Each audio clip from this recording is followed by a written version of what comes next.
Nos atiende John Limbert, importantísimo. Fue el embajador para Irán en la Oficina de Asuntos del Cercano Oriente del Departamento de Estado en los Estados Unidos y se desempeñó en la Embajada de Teherán.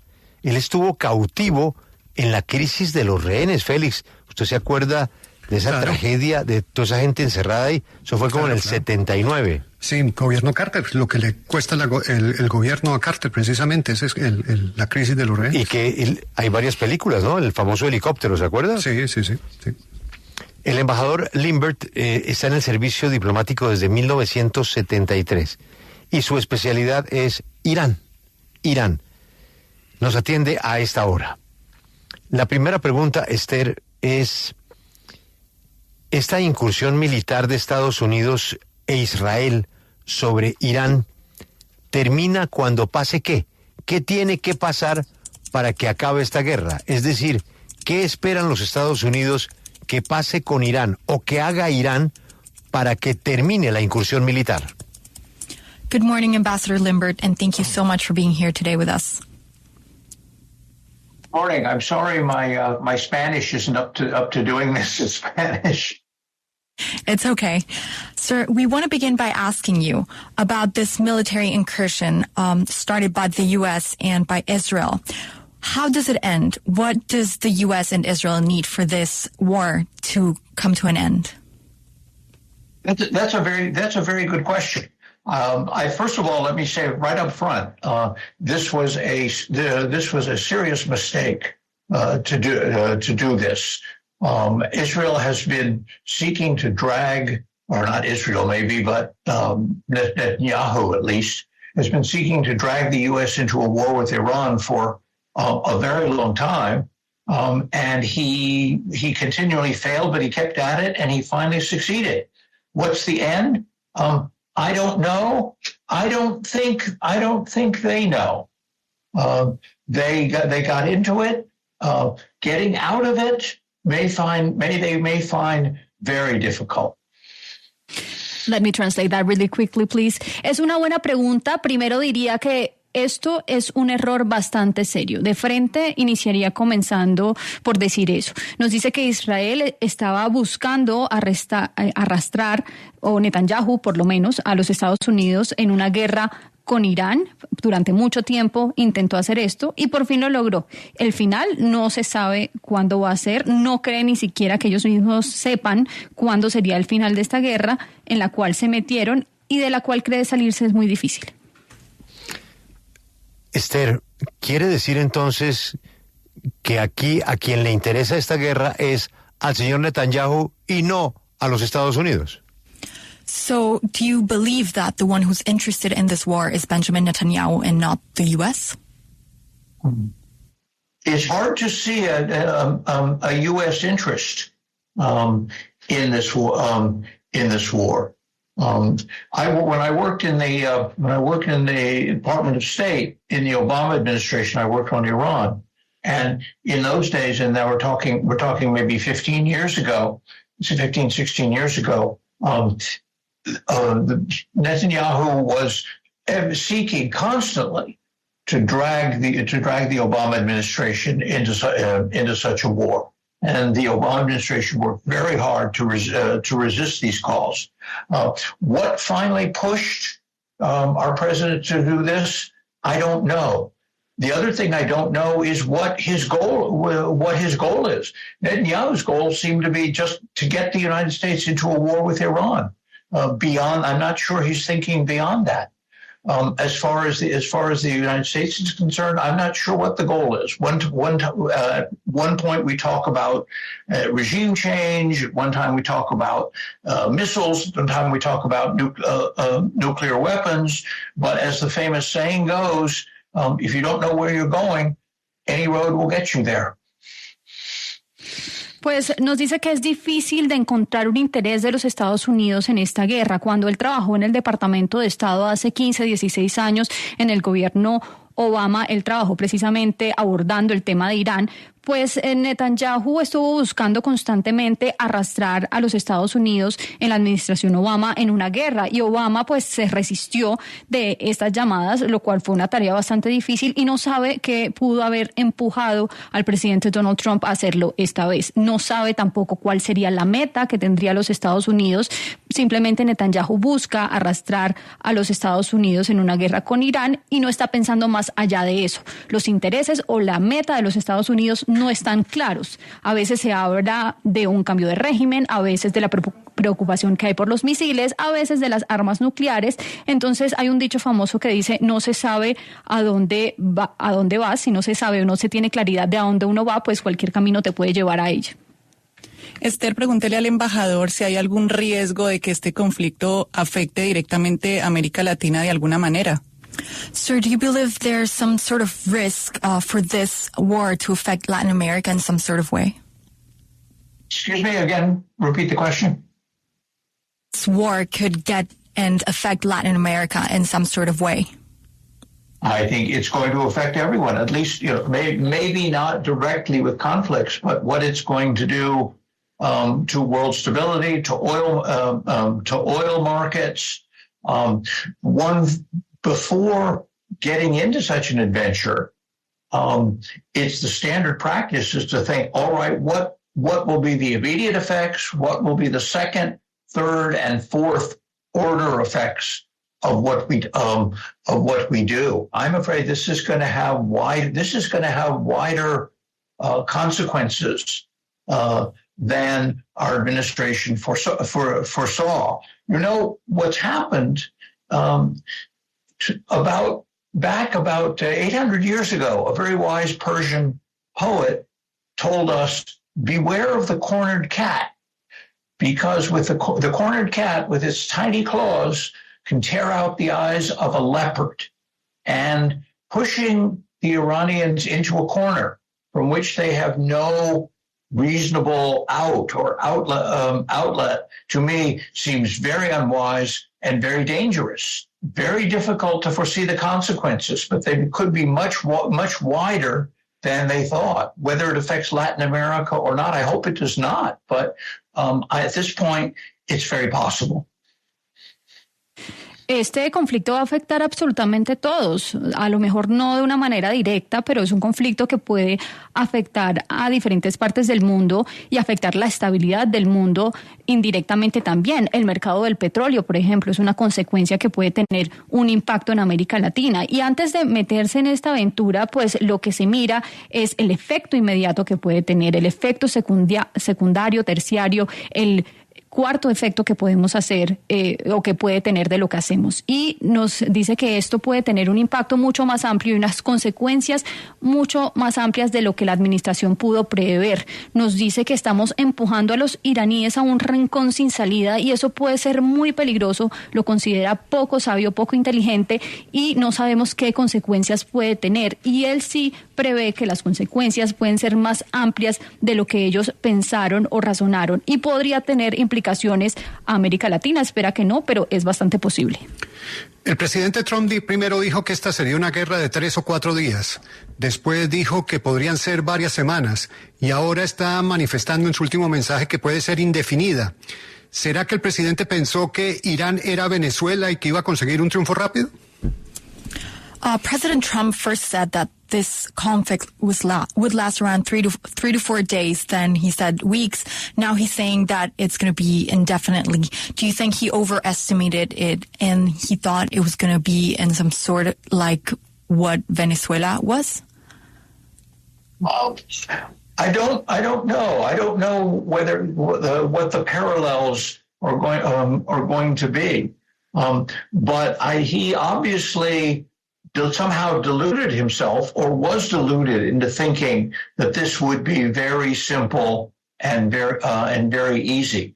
I don't know why he thought that. I don't know who told him that. But again, it's a question of thinking through the consequences. The other part is that when he ran for president, a very powerful position for him was no forever wars, no stupid wars in the Middle East. That was very powerful, and he used it, for example, to attack George W. Bush. What changed him? Perhaps Netanyahu convinced him, or something made him change his mind. I don't know. But he had a winning platform. For some reason, he's abandoned it.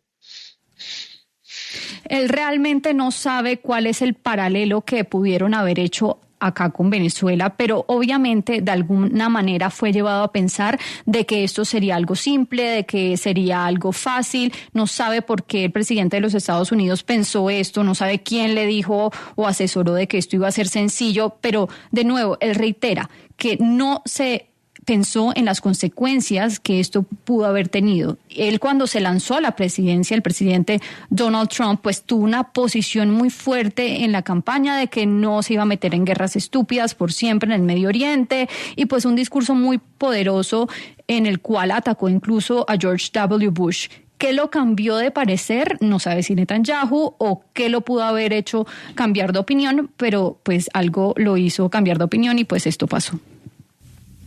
Con los ataques de Irán ahora alcanzando los otros estados del Golfo, ¿cómo cree que será la principal forma de respuesta de países como Arabia Saudita, Qatar y otros gobiernos de la región? ¿Se va a hacer más militar o diplomática? With Iran strikes hitting Gulf states, what do you think will be the primary mode of response from Saudi Arabia, Qatar, and other governments? Do you think it will be more of a military or a diplomatic response? Again, I don't know. This was something that I believe was not foreseen or planned for. As you said earlier, talked about 2 or 3 days. I don't know where that idea came from, or the idea that there would be no attack. I would, of course, I was in the profession of diplomacy for 35 years. I would like to see tiene otra pregunta, si es posible. Preferable way is to solve this in some diplomatic way, but diplomacy takes time, it takes patience, it takes persistence, it takes listening, and frankly, from this administration, I haven't seen any of those things. Él reitera que no tiene claridad al respecto. Él cree que es algo que no se planeó bien. Como bien dijimos en alguna de las preguntas, o sugerimos en alguna de las preguntas, primero se dijo que esto iba a durar 2 o 3 días y pues ahora eso no va a ser así. Y no sabe tampoco de dónde habrá salido esa idea, o de que pues no habría otro ataque o una implicación más grande sobre esto. Él estuvo en la diplomacia durante 35 años. Él lo que quiere ver es que esto se resuelva de manera diplomática, pero esto toma tiempo. Esto requiere de paciencia, de ser persistente, de escuchar al otro, y no ve ninguna de esas características en esta administración. Por favor, pregúntele al ex subsecretario Limbert. ¿Esta que estamos viendo en este momento es la Tercera Guerra Mundial, o nos quedamos con la definición de Tercera Guerra que dio la semana anterior el presidente Zelensky con aquella que protagoniza Rusia? Do you think that this war that we're experiencing in the Middle East is the Third World War, or should we define it as Zelensky did last week as the one in Ukraine and Russia? I certainly hope not, but it is already a tragedy. I taught my connections to Iran. I have many Iranian friends. I have Iranian families. My connections there go very deep. I taught our military officers at the United States Naval Academy for 12 years. Many of my former students, I'm sure, are in the region and in danger. Iranians are falling victim to bombs. And then, of course, it is always the young and the innocent that become the victims of the ambitions of very short-sighted politicians. Ambassador Limbert, thank you very much for your time, and we hope that the peace arrive very soon in the region. We hope so. I certainly hope so too. This is tragic to watch. Thank you, Ambassador. pues le decíamos que ojalá termine esto rápido, pero dice él que es muy trágico. Pero qué personaje tan importante. Es que Grace, él estaba en la embajada de Teherán en el 79. Él hizo parte de los rehenes de la famosa y más dura crisis de Estados Unidos con Irán. Y realmente, pues él confirma lo que muchos observadores dicen. Aquí ya no es el rechazo a la dictadura islámica en Irán. Aquí es Estados Unidos metido en una guerra únicamente por gusto del señor Netanyahu, Grace. Sí, señor, eso es lo que dice nuestro invitado, que como usted dice es experto en la región, y no solo eso, Julio nos contaba que es muy cercano a Irán, tiene muchos amigos, familia, conexiones profundas en Irán, y le preocupa mucho por la situación que pueden estar viviendo esas personas cercanas a él, digamos estudiantes que él tiene en la región, que están en peligro, y nos dice que son jóvenes e inocentes víctimas de estas ambiciones de los líderes del mundo y políticos con esta poca visión sobre el mundo, los que van a pagar las consecuencias. Él dice que es una tragedia, es muy trágico de ver. Es que Félix, el señor Netanyahu ya no le importa absolutamente nada, solamente su futuro político y su reelección, pero ¿cuántos mártires está creando? Los mártires que creó en Gaza y ahora los mártires los de religiosos, Irán. además. Y aquí sí hay fanaticada, ¿no? Eso sí es fanatismo. No, claro. Fanatismo. ¿Y con quién van a pagar ellos las consecuencias? Pues además, con el pueblo judío, que no tiene nada que ver con las decisiones del señor Netanyahu. El señor Netanyahu lleva 40 años con el tema de Irán, o sea, ha sido su obsesión, y desde hace 40 años ha estado diciendo que Irán está a una semana de tener la bomba atómica. Desde ese momento lo ha dicho. Uno revisa el archivo en las Naciones Unidas, siempre decía, Irán está a una semana de la bomba atómica, era lo que repetía una y otra vez. Y acá lo que resulta sorprendente es que, es que la declaración de Marco Rubio es la que se ha convertido en la discusión. Si las decisiones militares de Estados Unidos ahora las toma Netanyahu, después de que él reconociera que como Israel iba a golpear primero a Irán, así Estados Unidos no se involucrara, ellos se tenían que involucrar, porque si no Irán les iba a pegar a ellos. Es como que yo le pego a alguien, entonces el otro que está por allá en la esquina dice, no, este me va a pegar a mí entonces yo le pego. Pero es que fíjese, Félix, cómo es esto un escenario de oportunidades perdidas. Porque ahora que Julio recuerda el episodio que le tocó vivir al ex subsecretario de Estado en el 79. En el 79, esa toma de la embajada de los Estados Unidos fue la ruptura de Irán con Estados Unidos cuando cae el régimen del Shah de Irán, llega el Ayatollah Khomeini, se hace al poder, y desde ahí los Estados Unidos son un país maldito prácticamente para Irán. Esto porque en 1953 habían ayudado a subir al Shah. Pues el pasado mes de enero, los Estados Unidos tuvieron la alfombra lista para poder llegar y reivindicarse con el pueblo de Irán, haciendo caer al régimen. Y dejaron pasar los días, las horas, empezó la negociación y terminó liderando la toma el señor Netanyahu, en contravía de los mismos intereses de tratar de pacificar Irán. Y lo otro es que Trump ha insistido en que esto es Venezuela. Y dice permanentemente que él va a encontrar a alguien como Delcy, lo ha dicho en las conversaciones. Es que no entiende lo que está pasando. No entiende ese mundo. No entiende cómo funciona Irán, no entiende el mundo islámico, no lo entiende. Y aquí queda demostrado. A Maduro los únicos que lo defendieron fueron los cubanos, que estaban ahí, al lado de él. Pero acá hay una gente que tiene unas convicciones profundamente religiosas, profundamente arraigadas, que llevan a que van a hacer lo que sea por defender en lo que creen.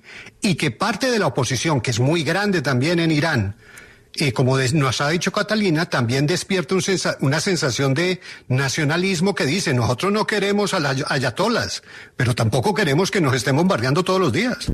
Pero ¿sabe por qué? Porque es que, Félix, la incursión no termina siendo una de los Estados Unidos sobre Irán para deponer al régimen, sino que termina siendo Israel haciendo la incursión para hacer lo que se le da la gana. Sí, pues ahí está la noticia, muy, muy crítico. John Limbert, lo pueden buscar para que entiendan la importancia del personaje, embajador y sorprendido de esta decisión que la considera una absoluta equivocación de los Estados Unidos, empujado por el señor Netanyahu.